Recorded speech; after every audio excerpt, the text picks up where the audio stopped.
아들이 받은 화천대유 퇴직금 50억 원을 둘러싼 논란 끝에 잠시 뒤 국회에서 의원직 사직안이 처리되는 곽상도 의원의 검찰 소환이 초읽기에 들어갔습니다. 대장동 개발 특혜 의혹 수사팀은 조만간 곽 의원을 불러 관련 의혹을 따져 물을 것으로 보입니다. 검찰 취재기자 연결합니다. 우철희 기자. 네, 서울중앙지방검찰청입니다. 네, 검찰의 곽상도 의원에 대한 소환이 초읽기에 들어갔다고요? 네, 그렇습니다. 현행범이 아닌 이상 회기 중에 국회의 동의 없이 체포되지 않는 불체포 특권을 가진 국회의원 신분이 사라지다 보니 검찰 역시 곽상도 의원 출석 요구에 한결 부담을 덜 전망입니다. 다만 검찰은 그간 신분이 아닌 수사 상황을 고려해서 곽 의원의 소환 날짜를 결정한다는 입장을 견지해 왔습니다. 검찰은 곽 의원의 아들이 화천대유를 퇴직하면서 받은 50억 원을 뇌물로 보고 수사를 이어왔습니다.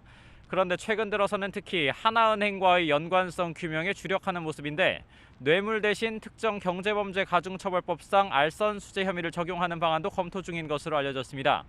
금융회사 임직원의 직무에 속하는 사항을 알선하고 돈을 받았을 때 처벌하는 규정입니다.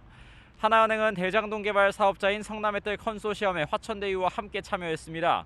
그런데 대장동 사업 초기 성남의뜰 컨소시엄 구성이 무산될 위기에 놓이자 화천대유 대주주 김만배 씨 요청을 받은 곽상도 의원이 하나금융그룹 김정태 회장에게 영향력을 행사해 문제를 풀어줬다는 의혹이 제기된 겁니다. 곽상도 의원과 김만배 씨 그리고 김정태 회장 모두 성균관대 동문이라는 공통점이 있습니다. 앞서 지난달 18일 열린 경기도에 대한 국회 국정감사에서는 박근혜 대통령 시절 해외 순방에 동행했던 김정태 회장의 아들 관련 문제를 당시 민정수석이던 곽 의원이 해결해준 보답이라는 여당 의원의 주장이 나오기도 했습니다. 대장동 개발에 함께할 금융사 혹은 돈줄이 필요했던 김만배 씨는 곽 의원의 소개로 김 회장의 도움을 받습니다. 김 회장이 중국 방문 당시에 진 신세를 갚았다는 그런 제보입니다. 이와 관련해 검찰은 대장동 사업을 담당했던 하나은행 이모 부장을 3차례에 걸쳐 불러 조사하기도 했습니다. 그리고 곽 의원 아들 퇴직금 50억 원에 대한 추징보전 청구가 법원에서 받아들여지면서 마음대로 처분하지 못하도록 동결된 상태입니다. 다만 곽상도 의원과 김만배 씨, 김정태 회장 측 모두 서로 잘 알지 못하는 사이라면서 의혹을 전면 부인하고 있습니다. 특히 하나금융그룹 김정태 회장 측은 대장동 사업과는 지주사 회장이 관여할 여지가 전혀 없는 담당 부서선에서 결정한 사안이라고 강조했습니다.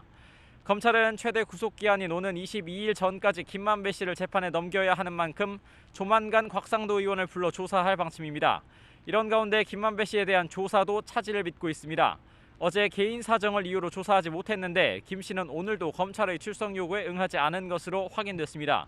김 씨 측 변호인은 구속을 전후로 모두 7번에 걸쳐 강도 높은 조사를 받으면서 건강이 대단히 악화돼 어제와 오늘 휴식을 요청했을 뿐이라면서 조사 거부가 아니라고 강조했습니다. 수사팀의 코로나19 확진 여파까지 더해져서 구속 이후 김만배 씨를 딱 한 번밖에 소환하지 못해 혐의 다지기와 공소장 작성에 난관이 우려되는데 검찰은 일단 큰 문제는 없다는 입장입니다. 그리고 오늘 김만배 씨와 남욱 변호사에 대한 구속기한 연장을 신청할 예정입니다. 지금까지 서울중앙지방검찰청에서 YTN 우철입니다.